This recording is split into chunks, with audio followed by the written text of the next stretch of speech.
हमारा जो मुल्क है वो हमारे लिए बायस बरकत हो। इस्तिस्ना 28वां बाब और उसकी पहली आयत से लेकर 8वीं आयत तक आज हमने तिलावत की। आज हमारा मजमून है फरमा बेदारी की बरकतें या बरक़ात, और इस आयत से मैं शुरू करूँगा जहाँ पर लिखा है खुदा के कलाम में से, खुदाम तेरा खुदा, खुदाम तेरा खुदा क्या करेगा उस मुल्क में, खुदाम तेरा खुदा उस मुल्क में जिसे वो तुझको देता है, तुझको बरकत बख्शे। आमीन। मुल्क के अंदर बरकत कैसे आती है? हमारा मुल्क, जिस मुल्क में हम रहते हैं, इस्लामी जमहूरिया पाकिस्तान, 14 अगस्त 1947 में ना सिर्फ आईनी तौर पर, कानूनी तौर पर और बिलखसूस तहरीरी तौर पर ये आज़ाद हो चुका है। लेकिन एक साल अगर इससे पीछे जाएंगे,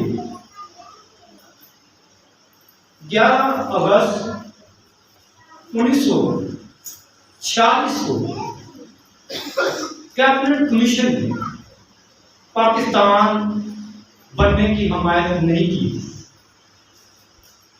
कैबिनेट कमीशन क्या है? कैबिनेट कमीशन ने फैसला दिया कि पाकिस्तान नहीं बनना चाहिए, और इस खूबसूरत मौके पर जब आज़ादी की बात की जाती है, जब मुल्क की तरक्की की बात की जाती है, मसीहों के दर्जे की बात की जाती है, मसीहों के किरदार की बात की जाती है, तो एक बड़ा खूबसूरत, दलेर, बहादुर, नौजवान और कौम का दर्द रखने वाला, जिसका नाम एस.पी. सिंघा साहब था,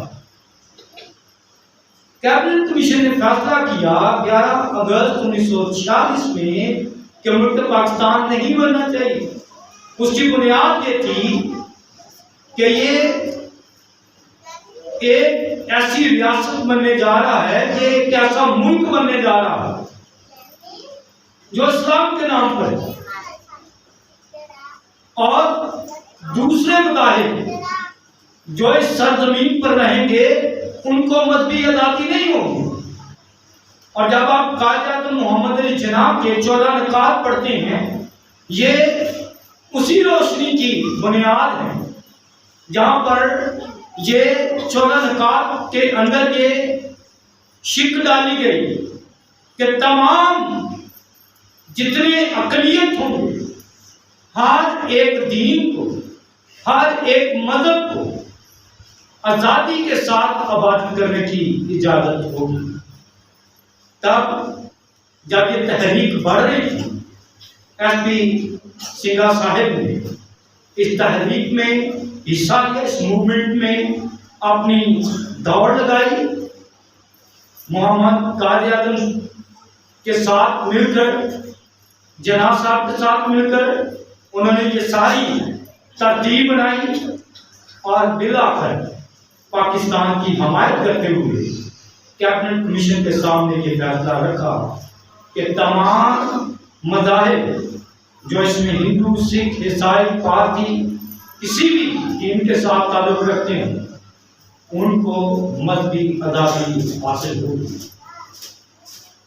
इस बुनियाद पर 14 अगस्त 1947 को ये ऐलान कर दिया गया कि जो पाकिस्तान में रहना चाहते हैं वो पाकिस्तान में रहें, जो भारत में रहना चाहते हैं वो भारत में रहें।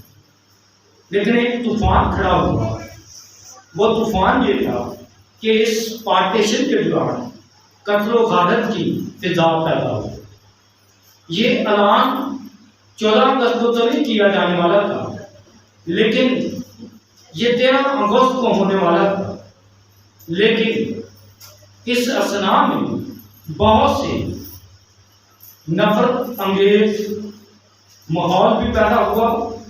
जो इस मुल्क के अंदर आना चाहते थे उनके लिए रुकावटें पैदा की गई। पाक फौज के लिए जो उस वक्त अपनी खिदमत सर अंजाम देने के लिए लोगों की जिम्मेदारियां निभा रहे थे, उनकी राहों पर भी रुकावटें पैदा की गई। और FC college Forman Christian college का 14 अगस्त 1947 के मामले में बहुत बड़ा किरदार है। जो बिछड़ गए लोग थे, जिन बच्चों के वालिदैन इस हकीकत में इस असना में नहीं मिल रहे थे, एफसी कॉलेज के अंदर एक जगह मखसूस की गई जहां पर हमारी क्रिश्चियन स्टाफ ने ये सपोर्ट दी। जो जख्मी लोग थे, जो लापता लोग थे, एफसी कॉलेज ने बड़ी उनकी रहनुमाई की। गवर्नमेंट ऑफ पाकिस्तान उस वक्त मजबूत नहीं था, ये एक खैमे की शक्ल में रह रहा था। लोग खैमों में रह रहे थे, तमाम तर लोग जो अदारे थे वो खैमों में थे और किसी तरह की भी सहूलत मुयसर नहीं थी। इसलिए यूनाइटेड क्रिश्चियन हॉस्पिटल इस बुनियाद पर कायम हुआ। हमारी मसीही बेटियों ने, बहनों ने, माओ ने बहुत मेहनत की और एक खूबसूरत वहां पर मुंह बोलता पाकिस्तान की इस पार्टीशन का, पाकिस्तान के साथ जुड़ी मोहब्बत का इजहार है, जिसे हम यूसीएच यूनाइटेड क्रिश्चियन हॉस्पिटल कहते हैं। ये वो हॉस्पिटल है जिसमें पाकिस्तान की मसीहों की बड़ी अहम खिदमात है। पाकिस्तान का पहला दिल का ऑपरेशन भी इसी हॉस्पिटल के अंदर हुआ। उस वक्त के ज़माने में पादी साहबान और बिशप साहबान मिलकर खिदमत कर रहे थे और इस मिलकर खिदमत करने की बुनियाद पर अद्वियात मुहैया की जा रही थी। लोग बड़ी तरक्की कर रहे थे। लोग सिफारिशें लेकर इस हॉस्पिटल में अपने मरीजों को दाखिल करवाया करते थे, जिसमें से आपके चर्च की भी बड़ी अहम खिदमत है। उस जमाना में बड़ी लोगों की खिदमत हैं। अगर मैं उनका खुलासा करना चाहूँ तो उसके लिए मुझे काफ़ी वक्त दरकार है, लेकिन खुदा के कलाम में से इस मुल्क की आज़ादी के इस सफ़र में से जो आज आपके साथ शेयरिंग करना चाहता हूँ वो 10वीं आयत है, जहाँ पे लिखा है, खुदा तेरा खुदा उस मुल्क में जिसे वो तुझको देता है तुझको बरकत बख्शेगा। हम जिस मुल्क में भी रहें, हम किसी भी हालात में क्यों ना रहें, हमारा खुदा हमारे ऊपर एहसान करता है, हमारे ऊपर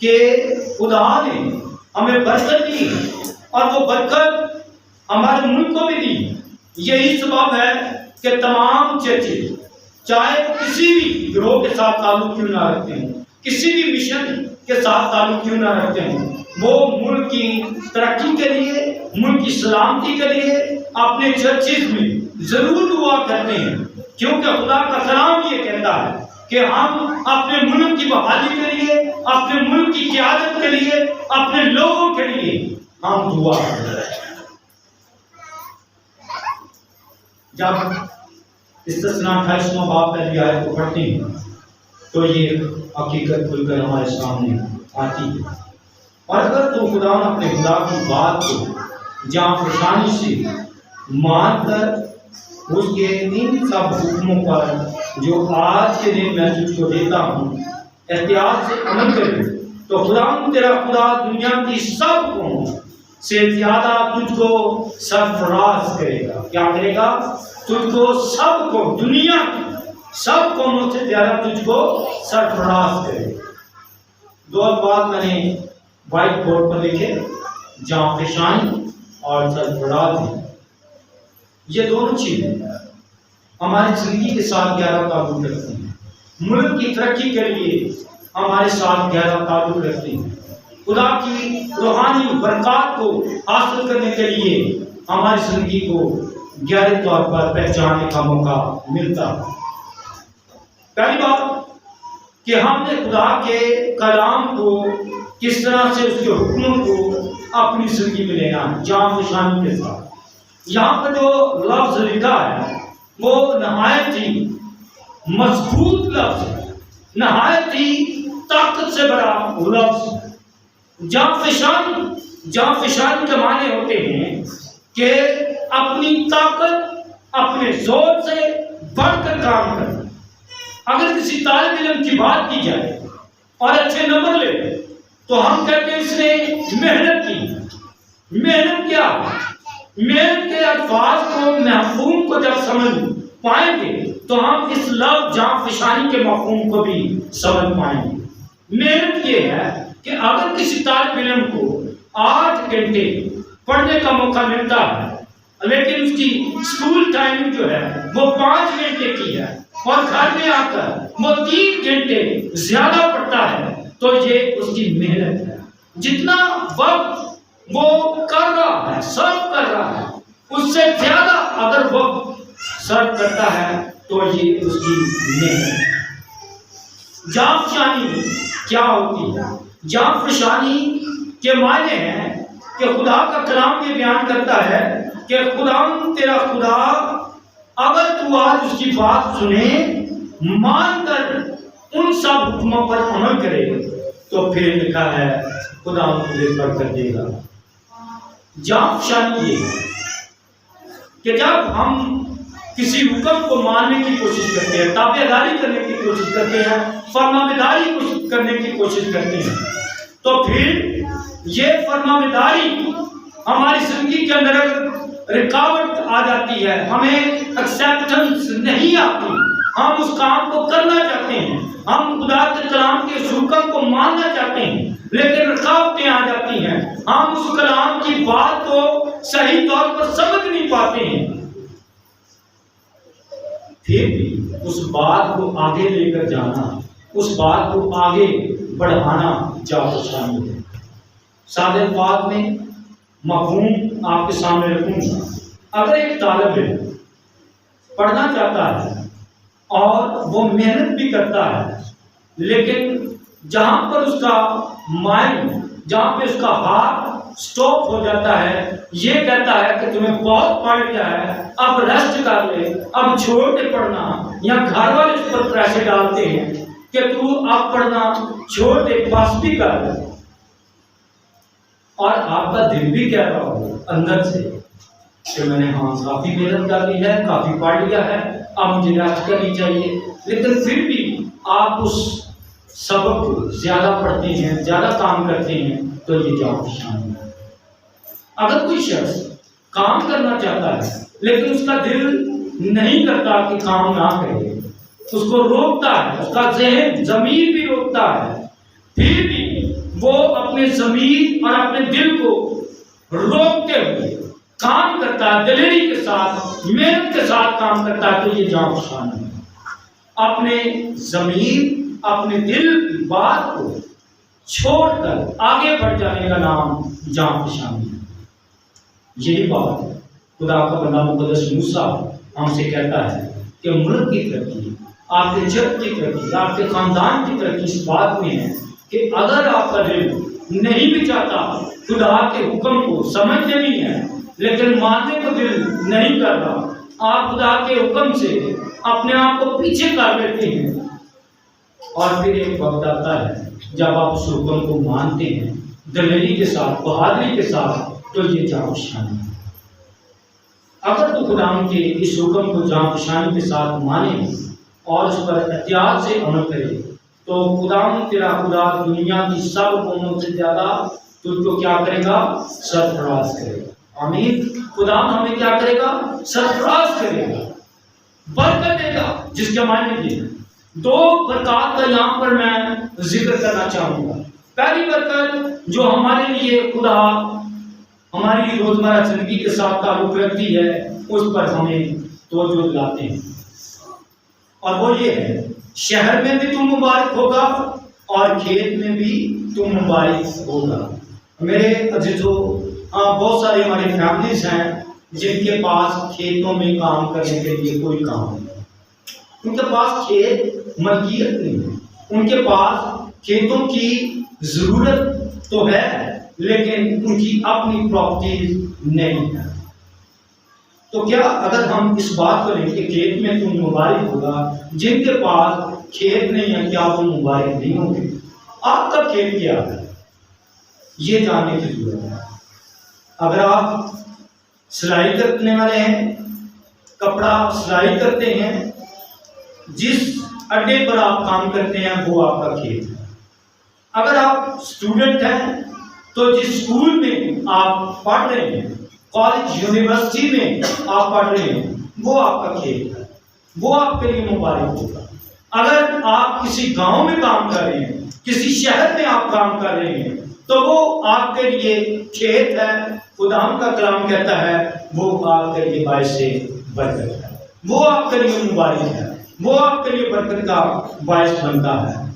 मेरे दोस्तों, खुदाम ये चाहता है कि हम मुबारक है, तो शहर में भी मुबारक होगा और खेत में भी। जिस फील्ड में आप मेहनत कर रहे हैं, काम कर रहे हैं, वो आपके लिए बरकत का बायस हो। दूसरी बड़ी बात जो खुदा का कलाम हमें ब्लेसिंग देता है वो ये है, जब आप 6ठी आयत को पढ़ते हैं, इस्तिस्ना 28वें बाब की 6ठी आयत, और तुम अंदर आते वक्त मुबारक होगा और बाहर जाते वक्त भी मुबारक होगा।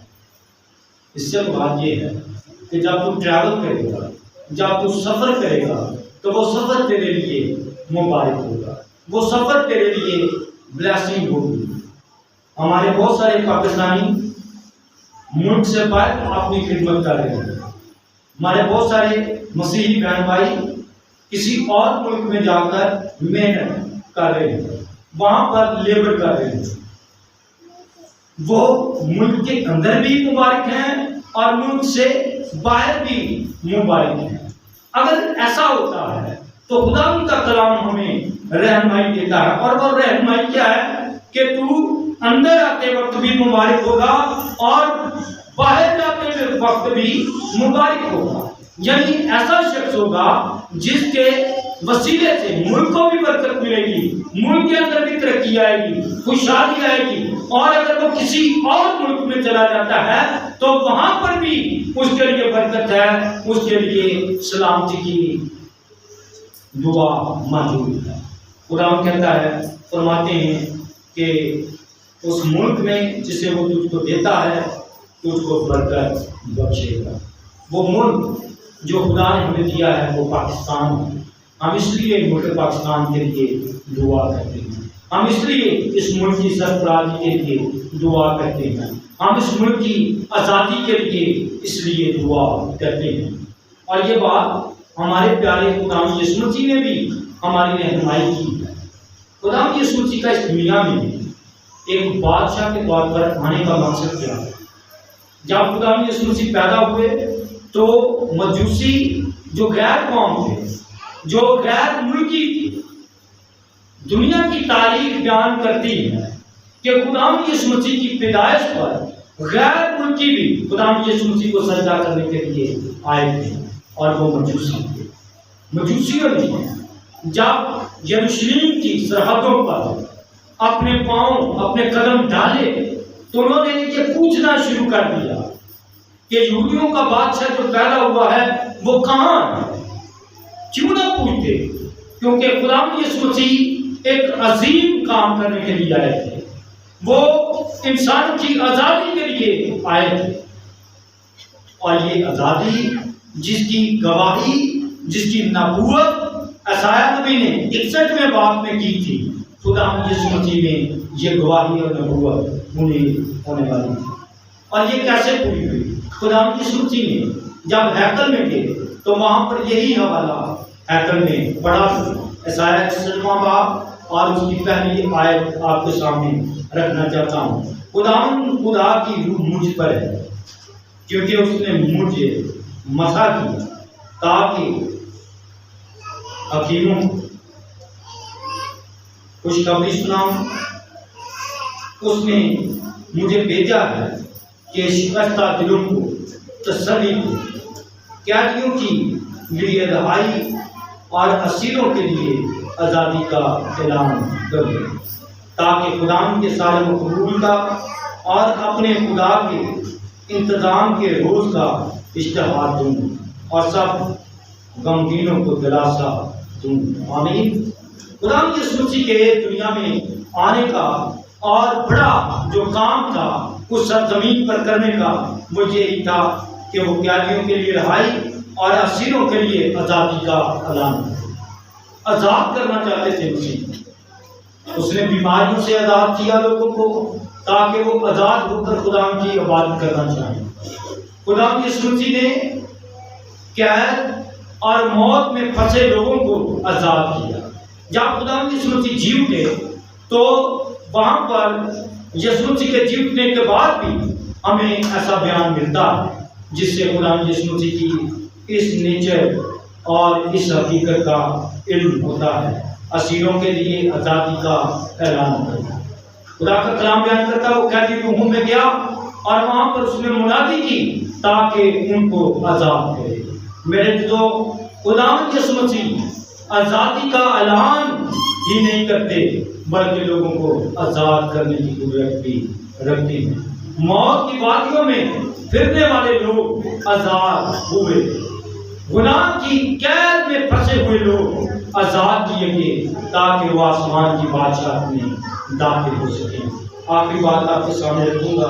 आज का जो मतन हमारे लिए बड़ा ही अहम है। इस आज़ादी के सफ़र में जो कि 75 साल हो गए मुल्क पाकिस्तान की आज़ादी में, अगर आपने इस साल जब 2022 आया आपने दिल में इरादा किया हो, आपने ख्याल किया हो, आपने चर्च में इबादत करते हुए या घर में कहीं बैठे हुए, दोस्तों में बैठे हुए या अपने रिलेटिव्स के अंदर बैठे हुए ख्याल किया हो कि मैं खुदा से सरफराजी हासिल करूँगा, उसके हुक्मों पर जांपशानी से काम करूँगा और ये भी करूँगा कि खुदा की बरकत मुद्दा पाए, तो आए इस आयत को अपनी जिंदगी में दें।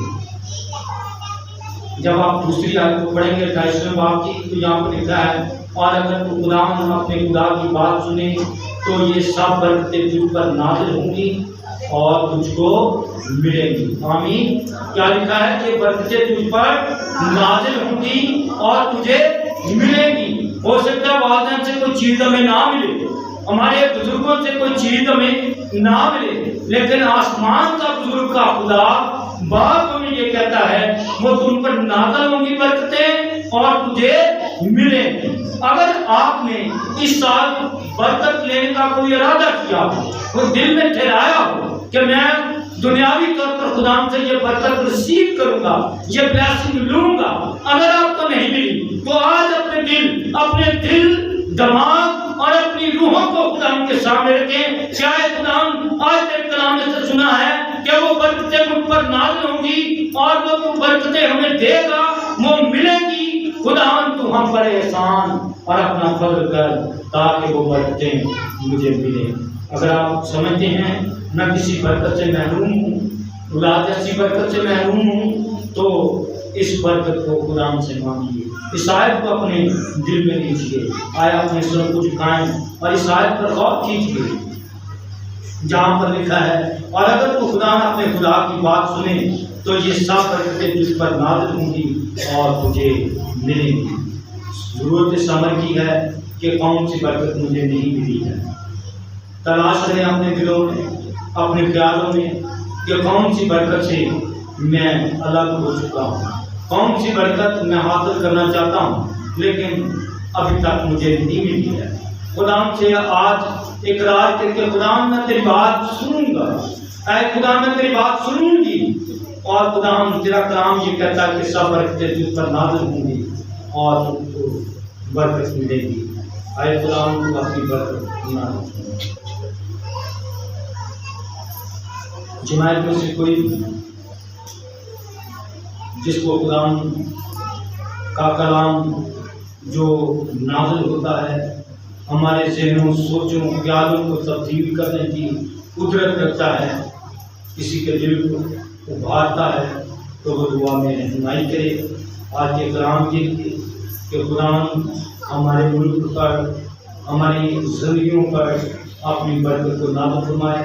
अगर आप किसी चीज़ से अभी तक हासिल नहीं कर सके, महरूम हैं, तो खुदाम से कहें कि खुदाम तू अपनी पाक के वसीला से आज के कलाम से सीखा है कि तू हमें बरकत देने की कुदरत रखता है और वो अपनी बरकत को नाज़िल फरमाता है और ये फरमाता है कि तुझको मिलेगी। आए कुरान आज वो हमारी ज़िंदगी में